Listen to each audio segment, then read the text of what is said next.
하나님 말씀은 신명기 8장 11절에서 20절까지입니다. 신명기 8장 11절에서 20절까지 말씀 번갈아 가면서 읽습니다. 제가 먼저 읽겠습니다. 내가 오늘 내게 명하는 여호와의 명령과 법도와 규례를 지키지 아니하고 내 하나님 여호와를 잊어버리지 않도록 삼갈지어다. 내가 먹어서 배부르고 아름다운 집을 짓고 거주하게 되며 또 내 소와 양이 번성하며 내 은금이 증식되며 내 소유가 다 풍부하게 될 때에 내 마음이 교만하여 내 하나님 여호와를 잊어버릴까 염려하노라.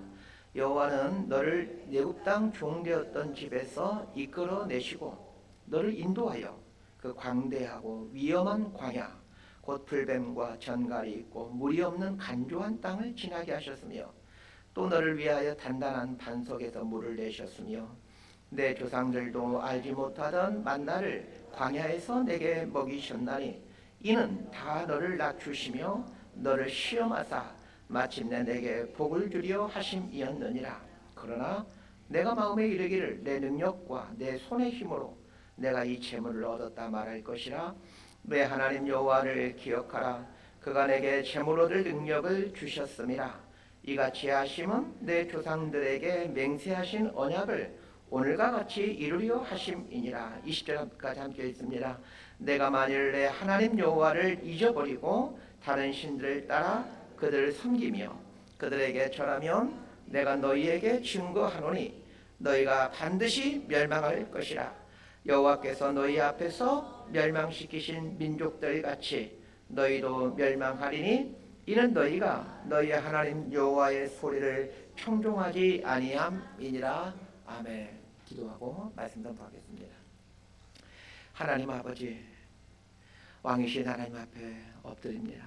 산제물로 예배를 드릴 때에 내 생각은 죽어가는 산제물 되게 하여 주시고 하나님의 생명과 하나님의 진리의 말씀이 내 안에 살아 움직이는 살아있는 제물 되어져서 오늘 하나님을 예배하는 기쁨 속에 온전히 거하게 되게 하여 주옵소서. 예배 가운데 임재하신 하나님을 높여드리고 그 하나님을 경외하기로 합니다. 예수님 이름으로 기도드리옵나이다. 아멘. 살아가는 이유와 목적이 사람마다 조금씩 다르겠지만 대체적으로 가장 큰 이유와 목적을 행복에 두고 사람들은 살아갑니다. 어떻게 하면 행복하게 살아갈 수 있을까가 이 사람들의 가장 큰 고민일 겁니다. 내가 나의 행복에 대해 많은 관심을 갖고 있듯 하나님도 우리의 행복에 많은 관심을 갖고 있습니다. 행복을 수학 방식으로 풀이하면 이렇게 풀이해 볼 수 있습니다. 자막 좀 해주시기 바랍니다. 행복은 욕망분의 만족이다. 곰곰이 생각해보면 참 맞는 말입니다. 자, 이해하기 쉽게 이걸 숫자로 설명해 보겠습니다. 욕망이 100인데 만족이 50이면 행복 수치는 0.5가 됩니다. 반면에 욕망이 10인데 만족이 50이 되면 행복 수치는 5가 됩니다. 그러면 행복하게 살 수 있는 방법은 간단합니다. 분모인 욕망을 줄이고 분자인 만족을 높이면 됩니다. 다르게 설명하면 행복은 욕망과 반비례 관계이고 만족과는 정비례 관계입니다. 욕망을 성경 용어로 바꾸면 욕심이라는 말로 바꿀 수 있고 만족을 성경 용어로 바꾸면 자족, 감사라는 말로 바꿀 수 있습니다. 그러면 행복하기 위해서는 무엇을 훈련해야 될지 금방 알게 될 겁니다. 욕심에 대해서는 줄이는 훈련을 하고 감사에 대해서는 늘리는 훈련을 하면 됩니다. 우리 기독교 신앙생활을 경건생활 이렇게 부르는데 경건생활의 큰 축 중에 하나가 욕심을 줄이는 훈련이고 감사를 늘리는 훈련입니다. 그러니까 바르게 신앙생활하고 있다면 반드시 행복도는 올라갑니다. 자신의 삶에 대해서 행복하지 않다라고 생각한다면 죄송하지만 신앙생활 잘못하고 있는 겁니다. 위에서 말씀드렸잖아요. 행복은 욕망분의 만족인데 욕망, 욕심을 줄이는 훈련이 신앙생활이고 만족, 감사와 자족을 늘리는 훈련이 신앙생활입니다. 그러니까 신앙생활을 바르게 하고 있다면 당연히 욕심과 욕망은 줄어들 수밖에 없고 만족, 감사, 자족은 늘어났기에 행복도는 올라갈 수밖에 없는 것입니다. 행복경제학의 창시자인 리차드 이스털리는 행복의 3요소로 물질적 부, 건강, 가족을 포함한 사회적 관계라고 말을 합니다. 쉽게 말하면 사람이 행복하기 위해서는 물질적인 부분과 건강과 관계에서 어느 정도 채워져야 한다는 뜻입니다. 그런데 생각해 보십시오. 물질적인 부분에서 그 기준을 높게 잡으면 만족도는 떨어질 수밖에 없습니다. 건강도 마찬가지입니다. 건강의 기준을 높게 잡으면 만족도는 떨어집니다. 사회적 관계도 마찬가지입니다. 기준을 높게 잡으면 만족도는 떨어집니다. 그러니 기준을 낮게 잡는 훈련을 해야 됩니다. 기준을 낮게 잡는 훈련과 동일한 말이 욕심을 비유한다라는 말입니다. 여러분 주변에 이 기준을 높게 잡고 있는 사람들 중에 행복하게 살고 있는 분이 있는지를 보시길 바랍니다. 쉽게 말하면 돈은 한 1,000억 정도 있어야 만족할 것 같아 라고 생각하는 분은 있다면 절대로 행복할 수 없습니다. 반면에 행복하게 사는 분들을 잘 보시길 바랍니다. 그분들의 특징이 있습니다.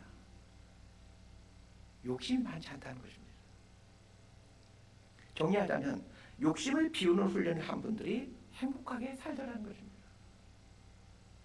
행복은 채움에서 만들어지는 것이 아니라 비움에서 만들어진다는 것을 꼭 기억하셔야 됩니다. 하나님은 우리가 행복하게 살기를 원하십니다. 그래서 방법을 알려주십니다. 하나님의 말씀인 성경을 잘 보십시오. 거기에 모든 방법들이 다 나와 있습니다. 예를 들어 보겠습니다. 욕심이 잉태하여 죄를 낳고 죄가 장성하여 사망에 이른다라고 하나님 말씀을 우리에게 알려주고 있습니다. 예수님도 마찬가지입니다. 마음이 가난한 자는 복이 있나요? 이렇게 행복할 수 있는 방법들을 잘 알려주고 있습니다. 다시 말씀드리지만 신앙생활은 경건생활인데 경건생활의 핵심 중에 하나가 욕심을 비우고 욕심을 통제하는 훈련입니다. 교회 개척 초기에 성도님들이 저에게 와서 목사님 가정형편이 어려워 힘듭니다. 가정형편이 나아졌으면 좋겠습니다. 이런 류의 고민들을 말씀하는 성도님들이 종종 있었습니다. 그럼 제가 묻지요. 월 수입이 어느 정도 되길래 어려우십니까? 그럼 이제 월 수입이 얼마라고 얘기를 합니다. 그럼 제가 하는 말이 있습니다. 저랑 바꾸실래요? 욕심을 비워야 된다. 감사하는 삶을 살아야 된다. 아무리 말을 해도 수긍하지 않더니 저랑 바꾸실래요? 이 말 한마디로 다 정리가 됩니다. 몇 해 동안 사례비 받지 않고 살았고 성도가 조금 모이면서 몇 년간은 30만 원 받다가 또 몇 년에는 50만 원 받곤 했습니다. 그런데 월급이 적은 것 때문에 하나님께나 혹은 사람에게 불평한 적 없습니다. 월급의 규모가 중요한 게 아니라 마음을 다스리는 게 중요합니다. 그리고 신앙생활은 월급의 액수를 늘리는 법을 알려주는 것이 신앙생활이 아니라 마음을 다스리는 법을 알려주는 것이 신앙생활입니다. 자, 11절 말씀 함께 읽도록 하겠습니다. 시작. 내가 오늘 내게 명하는 여호와의 명령과 법도와 규례를 지키지 아니하고 내 하나님 여호와를 잊어버리지 않도록 삼갈지어다. 신명기 설교가 선포되고 있는 때는 출애굽한 지 40년이 되었을 때이고 선포되는 장소는 요단강 건너편으로 가나안 코앞입니다. 이스라엘 백성들은 가나안 땅을 보면서 이 모세의 신명기 설교를 듣고 있습니다. 모세의 신명기 설교를 듣고 있는 사람들은 출애굽 1.5세대와 2세대들입니다. 1.5세대들은 나이가 40이 넘은 사람들로 출애굽 사건을 경험하고 홍해가 갈라진 사건을 경험한 사람들입니다. 출애굽 2세대들은 광야에서 태어난 사람들입니다.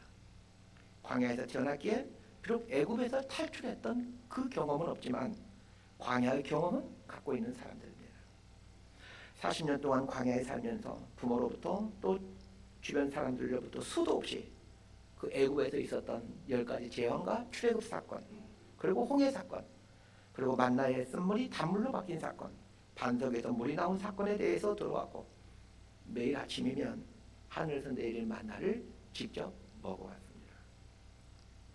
모세의 십년의 설교를 듣고 있는 그 날도 하늘에서 내리는 만나를 먹고 모세의 설교를 듣고 있습니다. 이런 사람들에게 모세가 하는 말을 잘 들어보십시오. 내 하나님 여호와를 잊어버리지 않도록 삼가라. 모세의 이 말을 듣는 순간 속으로 비웃었을 것입니다. 우리가 어떻게 하나님을 잊어버릴 수 있습니까? 사실 출애굽 1.5세대와 2세대는 하나님 잊지 않을 겁니다. 그런데 11절을 보십시오. 모세가 무슨 걱정하고 있는지 보십시오. 이스라엘 백성들이 하나님을 잊어버릴까 염려하고 있습니다. 하나님을 잊어버린다라는 말의 의미에 대해서는 잠시 후에 자세히 이제 살펴보겠습니다. 그 전에 하나님을 잊어버리게 되면 어떻게 되느냐를 먼저 살펴보겠습니다. 19절과 20절 말씀 함께 읽습니다. 시작. 내가 만일 내 하나님 여호와를 잊어버리고 다른 신들을 따라 그들을 섬기며 그들에게 절하면 내가 너희에게 증거하노니 너희가 반드시 멸망할 것이라. 여호와께서 너희 앞에서 멸망시키신 민족들 같이 너희도 멸망하리니 이는 너희가 너희 하나님 여호와의 소리를 청종하지 아니함이니라. 하나님을 잊어버리게 되면 어떻게 된다라고 말하고 있습니까? 멸망하게 된다라고 말하고 있습니다. 자, 하나님을 잊어버리면 멸망하게 된다라는 것 꼭 기억하셔야 됩니다. 저 따라서 해보십시다. 하나님을 잊어버리면 멸망하게 된다. 시작. 하나님을 잊어버리면 멸망하게 된다라는 말을 사실 우리들은 별로 심각하게 생각하지 않을 겁니다. 왜냐하면 매 주일이면 교회에 나와 예배를 드리고 있기에 내가 하나님을 잊어버린 사람에 속해 있다라는 생각을 전혀 하지 못하기 때문입니다. 이렇게 생각하는 이유는 하나님을 잊어버린다라는 말의 정확한 의미를 모르기 때문에 이런 착오를 하는 것입니다. 자, 하나님을 잊어버린다라는 말의 정확한 의미를 알기 위해서는 이 잊어버린다라는 단어의 의미를 알아야 되겠죠. 자, 잊어버린다라는 히브리어 단어는 사카흐라는 단어입니다. 이 사카흐라는 단어는 인지적인 망각을 뜻하는 단어가 아닙니다. 우리가 어디 쓰는 말이 잊어버렸어, 까먹었어 이런 뜻이 아니라는 말입니다. 사카흐라는 단어의 뜻은 무시하다, 잘못 놓다, 등한시하다, 소홀히 하다 라는 뜻입니다. 하나님을 잊어버린다라는 말은 하나님과의 관계를 소홀히 한다라는 뜻입니다. 구약 성경에 나오는 이스라엘 백성들을 보십시오. 출애굽 연도가 기원전 1440년도입니다. 기원전 1440년도에 출애굽한 이후부터 기원전 586년 바벨론에 의해 멸망할 때까지 약 900여 년 동안 이스라엘 백성들은 우리가 생각하고 있는 뜻에 하나님을 잊어버린 적은 없습니다. 우리가 생각하는 하나님을 잊는다라는 말은 하나님이라는 이름을 부르지도 않고 하나님을 예배하지도 않고 하나님께 기도하지도 않는다. 이런 걸 가리켜 우리는 하나님을 잊는다라고 생각을 합니다. 구약의 이스라엘 백성들은 하나님이라는 이름도 잘 알고 있고 하나님께 제사도 드려왔습니다. 그런데 586년에 바벨론에게 멸망당하더라는 것입니다. 하나님을 잊어버리면 멸망한다라고 위에다가 배웠죠. 바벨론에게 멸망당했다라면 분명 이스라엘 백성들이 하나님을 잊어버렸다라는 말인데 구약의 이스라엘 백성들이 하나님을 잊어버렸다는 것의 정확한 의미는 무엇이겠습니까? 위에서 사카우라는 단어의 뜻을 설명해 드렸죠. 무시하다, 잘못 놓다, 등한시하다, 소홀히 하다 라는 뜻이라고 말씀드렸습니다. 구약의 이스라엘 백성들은 하나님과의 관계를 소홀히 했을 뿐입니다. 하나님과의 관계를 소홀히 함으로 하나님을 잘못 놓은 것뿐입니다. 오늘 본문인 11절에 내 하나님 여호와를 잊어버리지 않도록 삼갈지어다 라는 말을 하나님과의 관계를 소홀히 여기지 않도록 삼갈지어다 라고 바꿔놓으셨으면 합니다.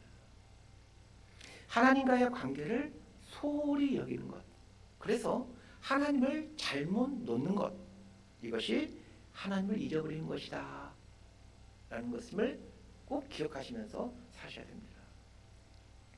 자, 그러면 이런 불안감이 아마 여러분에게 이제 밀려올 것입니다. 그러면 혹시 나도 하나님을 잊어버리고 사는 것은 아닐까라는 불안감입니다.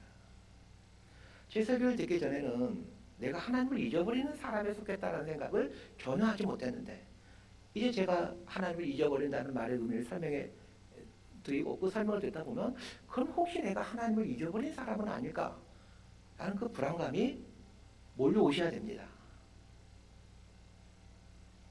자, 그러면 내가 하나님과의 관계를 소홀히 하고 있는지, 즉 하나님을 잊어버리고 있는지, 이걸 어떻게 판단할 수 있느냐는 것입니다. 하나님과의 관계를 소홀히 하고 있다는 것은 상대적인 개념이기 때문에 객관적으로 판단하기가 쉽지는 않습니다. 어떤 사람은 하나님과의 관계가 소홀함에도 나는 하나님과의 관계가 좋아 라고 생각하는 분도 있을 것이고, 어떤 분들은 하나님과 깊은 관계를 맺고 살고 있음에도 더 깊은 단계로 나아가지 못하는 것을 안타까워하면서 나는 하나님과의 관계를 소홀히 여기고 있는 것 같다, 이렇게 생각하는 분들도 있습니다. 이렇게 하나님과의 관계 측정은 상대적인 개념이기 때문에 내가 하나님과의 관계를 소홀히 하고 있는지 아니면 하나님과의 관계를 정상적으로 맺고 있는지 판단하기가 쉽지 않습니다. 지금부터 이거를 판단할 수 있는 방법을 알려드리겠습니다. 12절에서 14절까지 말씀 함께 보도록 합니다. 시작. 내가 먹어서 배부르고 아름다운 집을 짓고 거주하게 되며 또 내 소와 양이 번성하며 내 은금이 증식되며 내 소유가 다 풍부하게 될 때에 내 마음이 교만하여 내 하나님 여호와를 잊어버릴까 염려하노라. 여호와는 너를 애굽 땅 종되었던 집에서 이끌어내시고. 모세의 신명기 설교를 듣고 있는 이스라엘 백성들은 이 신명기 설교가 끝나면 요단강을 건너 가나안 땅을 정복하게 됩니다. 가나안 땅은 지난 시간 본문이었던 신명기 8장 7절과 8절에서 묘사해주고 있듯이 골짜기든지 산지든지 시내와 분청과 샘이 흐르고 밀과 보리의 소산지요 포도와 무화과와 석류와 감람나무와 꿀의 소산지입니다. 한마디로 가나안은 하나님께서 만나를 내리시는 기적을 베풀지 않아도 먹고 사는데 지장이 없는 환경을 뜻합니다. 반면에 광야는 하나님께서 매일 만나를 내리는 기적을 베풀어야만 살 수 있는 곳입니다. 질문드립니다. 자, 여러분의 지금 가정 형편은 가나안입니까? 광야입니까? 달리 표현하면 하나님께서 매일 기적을 베풀어 주셔야만 먹고 살 수 있는 상황입니까? 아니면 하나님이 기적을 베풀어 주지 않아도 먹고 사는데 지장이 없는 상황이냐는 말입니다. 자신의 형편이 가난인지 광야인지 금방 판단할 수 있을 겁니다. 요즘 저희 집은 확실하게 가난입니다. 먹고 사는 문제에 허덕이는커녕 안 먹어도 사는데 별 지장이 없는 과일이 풍성하게 있습니다. 교회에서 봉화에 있는 시골교회 돕는다고 봉화 감흥사과를 판매하고 있는데 그 봉화교회 목사님께서 감사하다며 낙과를 한 상자 보내주셨습니다. 낙과이다 보니 좀 썩은 부분도 있어서 도려내고 먹고 있습니다. 그런데 사과만 있는 게 아니고 또 얼마 전에는 예전에 우리 교회에 다니던 분이 단감을 한 박스 보내주셔서 또 감이 많이 있습니다. 이쪽에는 감이 있고 이쪽에는 사과가 있고 감사 썰렁하니까 어쨌든 혼자 생각해봤습니다. 웃기려고 이렇게 말해를 쓰는데 감과 사과만 있는 게 아니라 귤도 있습니다. 저녁 먹고 나면 과일을 먹습니다.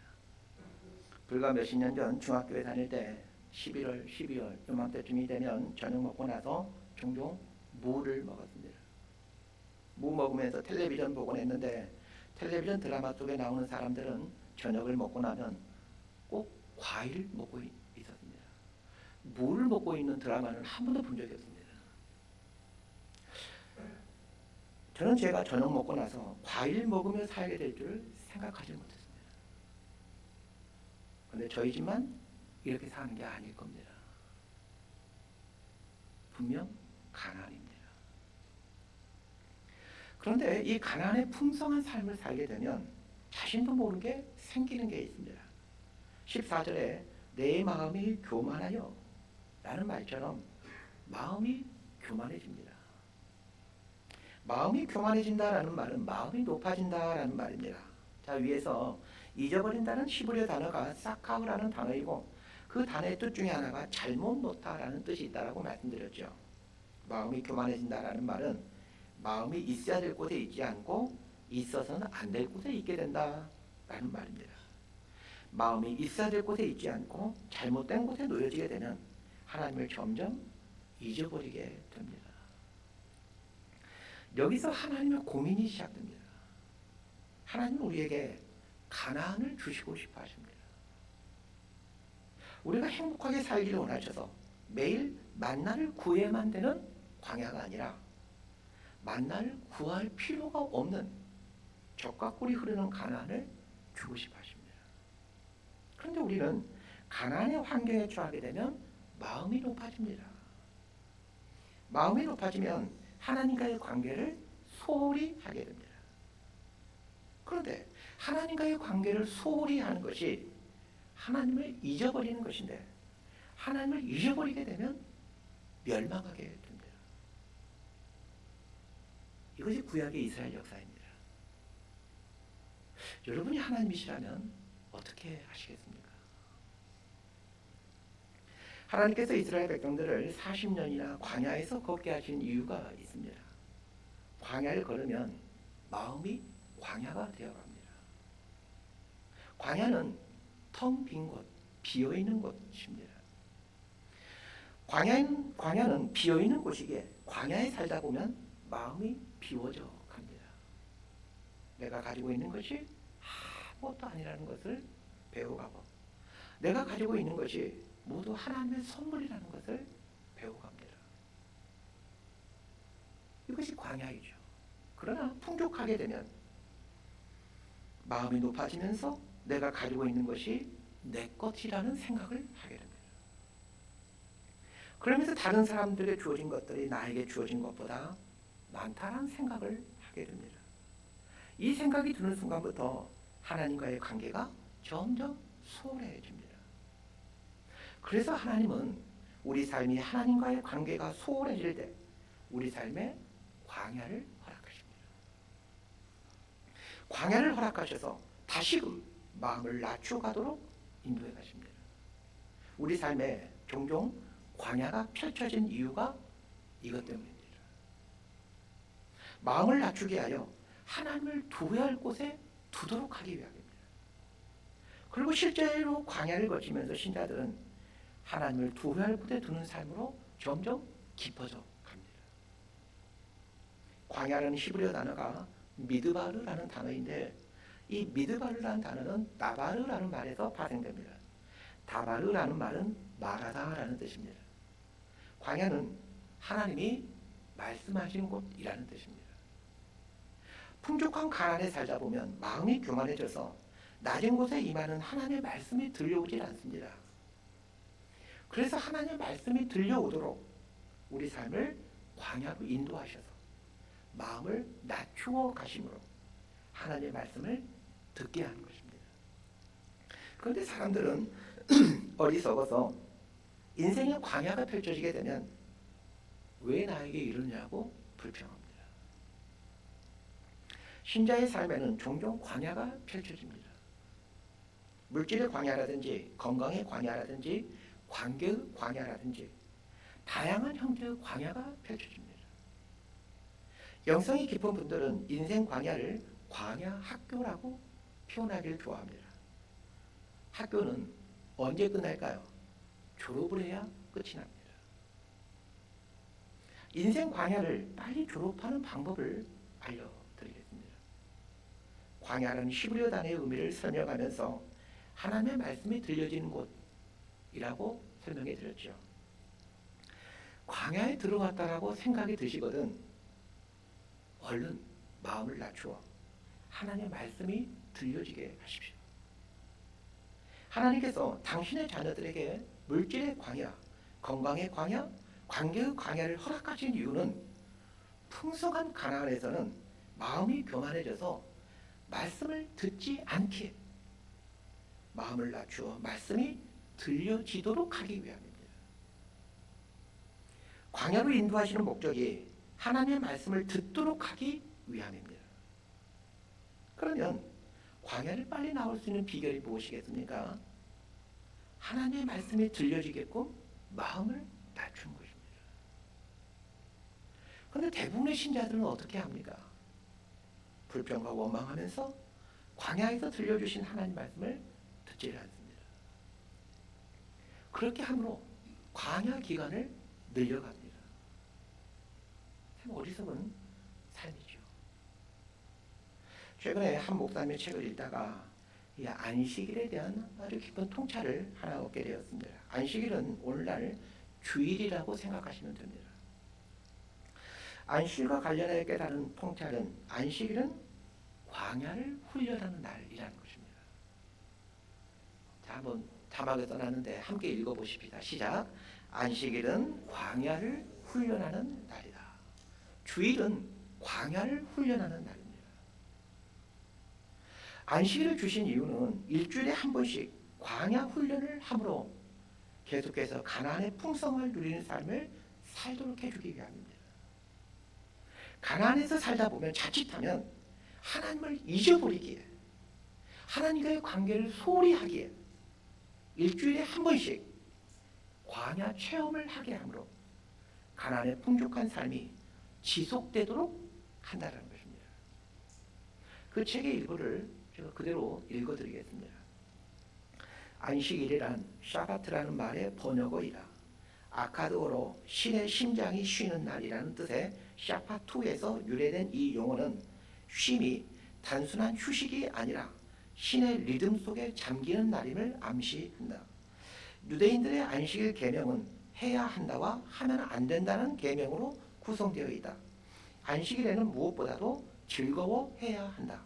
삶을 경축하는 것이 안식일 계명의 적극적인 측면이다. 하지만 안식일에는 하지 말아야 할 일 또한 많다. 하지 않음의 핵심은 뭔가를 변형시키는 일을 하지 않는 것이다.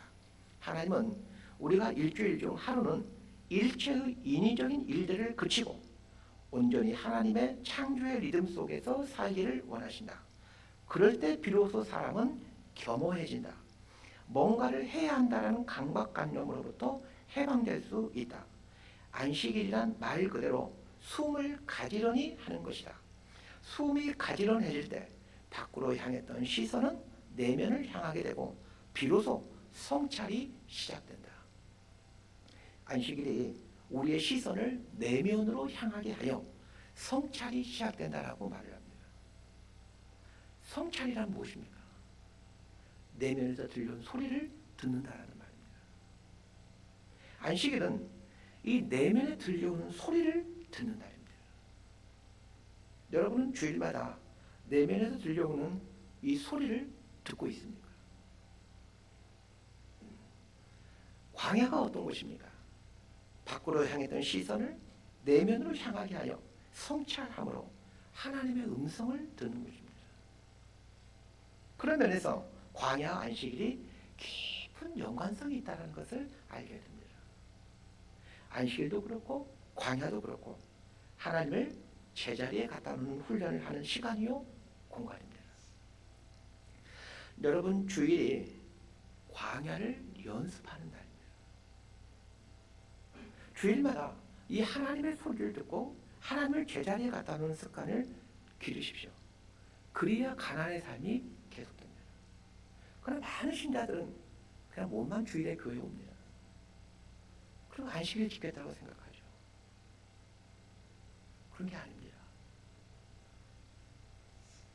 교회에 와서 예배 자리에 서서 광야를 경험하고 훈련해야 그래야 내 삶에 가나안의 삶이 지속이 됩니다. 젖과 꿀이 흐르는 풍족한 삶을 살게 될 때 나타나는 현상이 마음이 높아져 하나님과의 관계를 소홀하게 된다는 것이었습니다. 마음이 높아지면 또 한 가지 현상이 발생합니다. 자, 17절 말씀 함께 읽습니다. 시작. 그러나 내가 마음에 이르기를 내 능력과 내 손의 힘으로 내가 이 재물을 얻었다 말할 것이라. 가난에 풍족한 삶을 살다 보면 마음이 높아지게 되는데, 마음이 높아지게 되면 지금 내가 누리고 있는 삶이 나의 노력과 수고라고 생각하게 된다는 것입니다.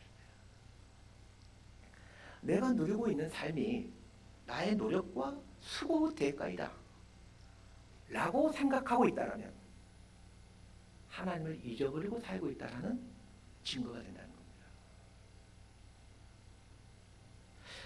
김현철 교수라는 분이 있습니다. 신실한 크리스천이면서 독특한 이력을 갖고 있는 분입니다. 연세대 의대를 나온 의사인데 경제학으로 박사과정을 받고 홍콩 과기대에서 경제학 교수로 재직하고 있는 분입니다. 이분이 의사로 재직하다가 경제학을 공부한 이유는 환자를 진료하다 보니까 환자의 경제적 상황과 질병 사이에 어떤 연관성이 있다는 것을 알게 됩니다. 이 부분을 파헤치기 위해 경제학을 공부합니다. 그러면 이제 경제학 교수가 되어서 학생들을 가르치고 있습니다. 이분이 쓴 글 중에 이런 내용의 글이 있습니다. 사람이 성취하는 것의 대부분이 노력이 아니라 운이라는 것입니다. 이분이 말하는 운을 이제 하나님의 은혜로 바꿔서 이해하는 게 좋습니다. 이분이 이제 너무 크리스찬들에게도 강연을 해야 되기 때문에 하나님 은혜라고 얘기하면 이게 안 되기 때문에 운이라고 얘기하는데, 이분이 말하는 운은 하나님 은혜입니다. 성공과 실패를 가름하는 가장 결정적인 것이 운인데, 많은 그 운 중에 가장 중요한 운이 어디서 태어나는가의 운이라고 얘기를 합니다. 그러면서 세계은행 출신 경제학자인 브랑코 밀라노비치의 자료를 그 근거로 제시합니다. 이 자료에 의하면 태어난 나라가 평생 소득의 절반 이상을 결정한다는 것입니다. 태어난 나라의 평균 소득과 불평등 지수만으로 성인이 되었을 때 그 사람의 소득의 최소 50%를 예측할 수 있다라고 나와 있습니다. 쉽게 말해 사람이 아무리 노력을 해도 저개발 국가에서 태어났다면 성공할 가능성이 그리고 어떤 일에 성취할 가능성이 현저하게 떨어진다는 것입니다. 반대로 아무리 노력을 적게 해도 미국 같은 나라에서 태어나면 성공할 가능성이, 성취할 수 있는 일의 양이 현저하게 높아지더라는 것입니다. 두 번째로 중요한 운이 부모입니다. 부모는 자녀에게 유전과 환경, 이 두 가지를 제공하는데, 경제학자들이 입양된 아이들과 친자녀를 비교하는 연구를 했습니다. 연구의 결론은 유전이 소득과 성취의 3분의 1을 결정하더라는 것입니다. 즉 어떤 유전을 갖고 태어나느냐에 따라 성공의 30%를 결정한다는 것입니다. 정리하자면 인생 성취에 있어서 태어난 나라가 50%를 결정하고 부모로부터 받은 유전이 30% 이상을 차지하기에 인생 성취의 80% 이상이 운, 즉 하나님의 은혜라는 것입니다. 그러면 20% 정도는 내 노력이겠구나, 이렇게 생각하기 쉬운데, 노력할 수 있는 그 힘조차도 상당 부분 타고나고 부모에 의해 결정이 된다는 것입니다. 그러니까 인생의 성공과 성취에 있어서 순수한 내 노력은 아주 작은 분량에 지나지 않는다라는 것이 그분의 글의 요지입니다. 자, 이분의 글이 말해주는 핵심이 무엇입니까? 내 노력으로, 내 능력으로 가난의 풍요를 누리는 것이 아니라는 말입니다. 그런데도 사람들은 가난의 풍요를 누리게 되면 내가 노력해서, 내가 근면해서 지금의 이 가난한 풍요를 누리고 있다고 생각한다는 것입니다. 오늘 본문 17절을 보면 가난에 풍족한 삶을 살다 보면 내 능력과 내 힘으로 재물을 얻었다, 이렇게 말한다고 나와 있습니다. 잘못 판단하고 산다는 얘기입니다. 실상은 18절 말씀인 그가 내게 재물 얻을 능력을 주셨습니다, 이 하나님 말씀처럼 하나님께서 재물을 얻을 능력을 주어 가난의 삶을 살고 있는 것입니다. 이스라엘 백성들이 광야 40년 동안 철저하게 배운 것이 바로 이것이었습니다. 내 힘으로는, 내 능력으로는 한 끼의 식량도 해결할 수가 없다는 것입니다. 내 힘으로는 물 한 모금도 만들어낼 수가 없고 쌀 한 톨 만들어낼 수 없다는 것을 배워갑니다. 이런 훈련을 40년을 해도 가난의 풍족한 삶을 살다 보면 내 돈, 내 집, 내 땅 이렇게 된다는 것입니다.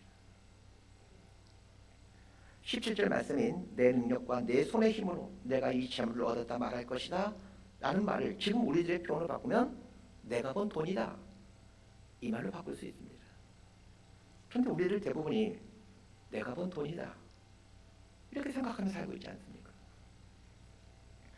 17절에서 재물에 대한 이야기를 하고 있고 18절 중반부에서 또다시 재물에 대한 이야기를 하면서 그 가운데 부분 18절 전반부에서 네 하나님 여호와를 기억하라 이렇게 말하고 있습니다. 앞뒤로 재물에 대한 이야기를 하면서 가운데 부분에서 네 하나님 여호와를 기억하라 라는 말을 하고 있다면 무슨 뜻이겠습니까? 위에서 하나님을 잊어버린다라는 말을 설명하면서 하나님을 잘못 놓다 라는 뜻이라고 설명해 드렸습니다.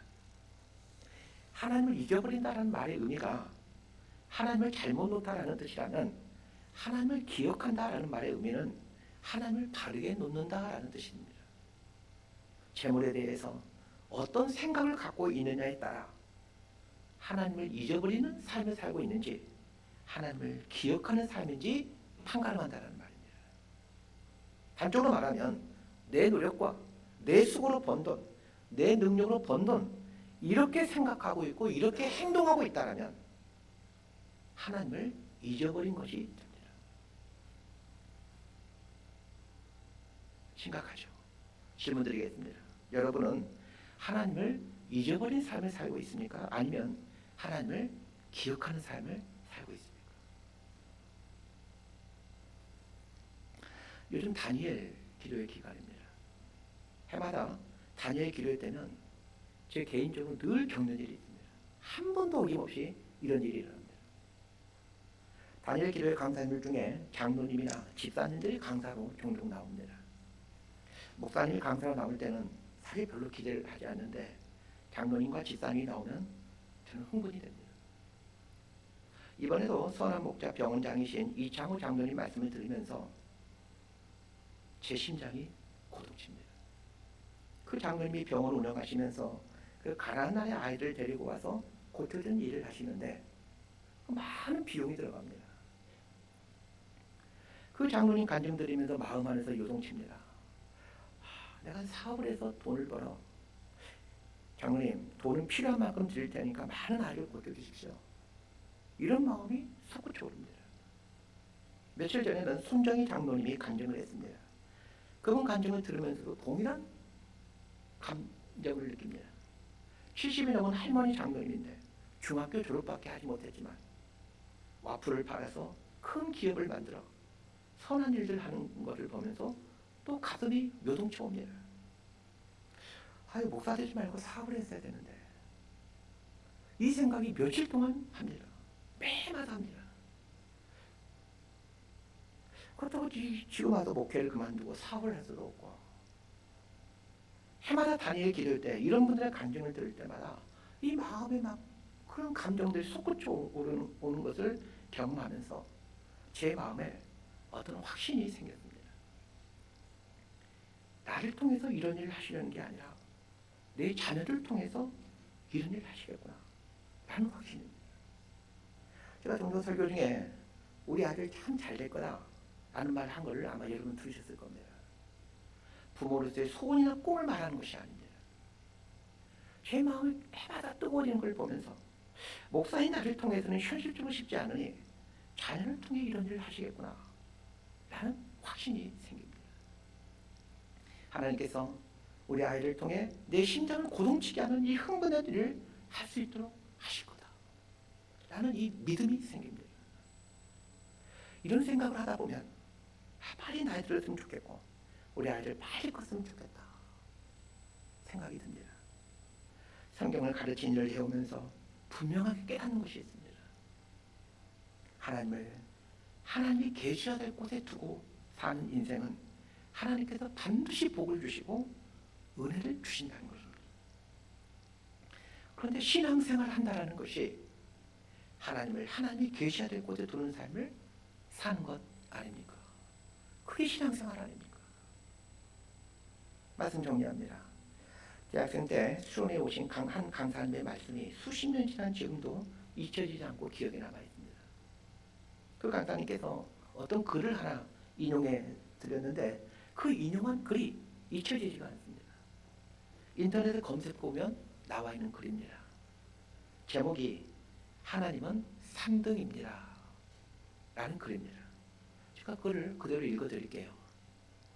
1등은 하고 싶은 일, 2등은 해야 하는 일, 3등은 하나님 만나는 일. 하고 싶은 일을 다 하고 해야 하는 일 다 마치고 그 후에 여유가 있으면 하나님을 만납니다. 하나님은 3등입니다. 어려운 일이 생길 때도 하나님은 3등입니다. 내 힘으로 한번 해보고 그래도 안 되면 가까이 있는 사람에게 도와달라고 하고 그나마도 안 될 때 하나님을 부릅니다. 하나님은 3등입니다. 거리에서도 3등입니다.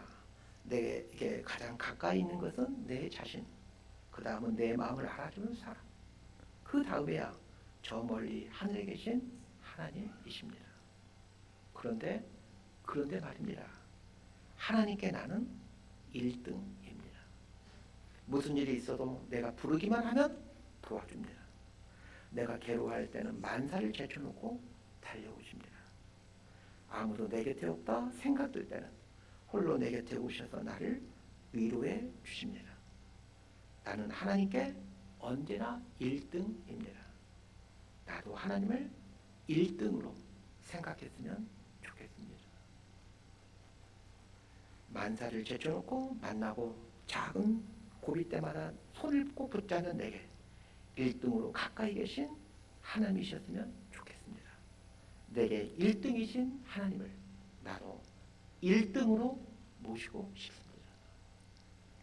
대학생 때 들었던 하나님은 3등입니다 라는 글이 수십 년이 지나도 잊혀지지 않는 이유는 곰곰이 생각해보니 이게 내 이야기이기 때문입니다. 하나님을 잊지 않는다라는 말은 하나님이 계셔야 될 곳에 하나님을 모시고 살아간다라는 말입니다. 하나님이 계셔야 될 곳에 하나님을 모시고 살아간다라면 하나님께서 어찌 그 인생에게 가난의 풍성함을 주시는 것을 주저하시겠습니까? 나이가 좀 드신 분들은 한두 번은 경험해 보셨을 것입니다. 자식이 돈이 필요하다고 큰 돈을 달라고 할 때 자식에게 주고 싶지만 이놈이 잘할 수 있을까? 불안해하면서 주신 적 있으실 것입니다. 하나님은 우리에게 좋은 것 주시고 싶어 하십니다. 그리고 때로는 주시기도 하십니다. 그런데 혹시 나에 대해서 불안해하시면서 주시는 건 아닐까 생각해 봅니다. 풍족해지면 마음이 높아져서 나를 잊어버리는 건 아닐까? 풍족해지면 마음이 높아져서 자기 능력으로 번 돈이라고 자기 쓰고 싶은 대로 쓰는 건 아닐까? 이런 생각하시며 불안해하시며 주시는 건 아닐까 생각해 봅니다. 오늘 본문에서 모세가 이스라엘 백성들을 불안해하는 것처럼 말입니다. 오늘 설교 제목이 소유가 풍족하게 될 때입니다. 우리에게 주어진 이 가난의 풍성함이 이 소유가 풍족하게 될 때, 가난의 삶을 살고 있을 때가 하나님을 잊어버리기 쉬운 때라는 것을 기억하셨으면 좋겠습니다. 가난의 풍성함이 계속 유지되기 위해서라도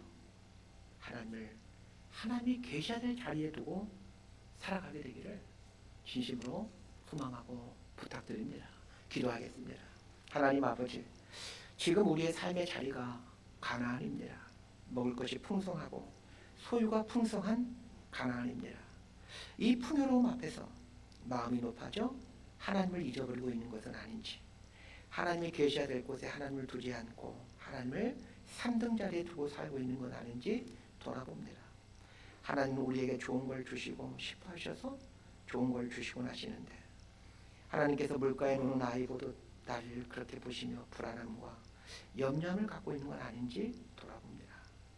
저에게 주신 모든 것들이 하나님의 사랑을 느끼게 해주는 선물임을 고백하며 하나님을 기억하며 살아가는 복된 인생이 되게 하여 주옵소서.